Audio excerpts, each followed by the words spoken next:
bildirirsen yol sevinir. Gel annem sen git bari ne gönlüm göndür ne gecem gecem ne bayramını duvar.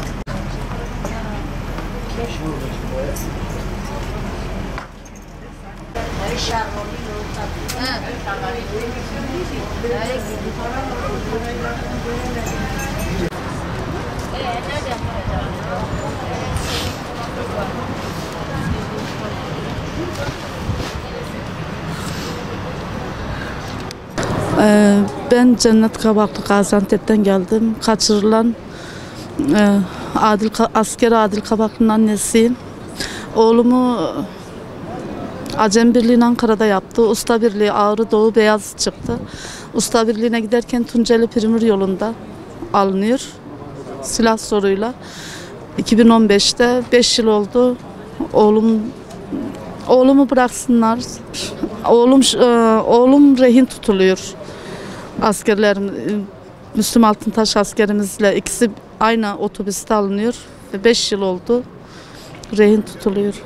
Haber falan alamıyorum. Konuşma yok.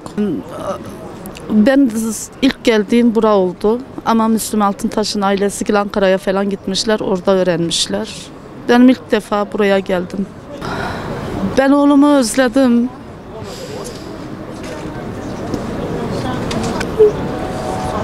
Oğlum dağda değil ki, esir tutuluyor. Bilmiyorum dinlettirirler mi, gösterirler mi? Oğlumu bıraksınlar. Benim oğlumu PKK'lı kaçırdı. HDP PKK aynısı zaten. Oğlumu versinler. Tamam. Ben 5 yıldan beri çok özledim oğlumu. Oğlumun sesini özledim. Oğlumu bıraksınlar artık. Ne istiyorlar? Benim oğlumun suçu vatani görevini yapmak mıydı? Ne suçu günahı var? Benim oğlum babası vefat etti 2 yaşında beri. Ben onu ne çilelerle ne zorluklarla meydana getirdim. Bıraksınlar artık, versinler oğlumu. Ben bir anneyim, dayanacak gücüm kalmadı. Tamam oğlum.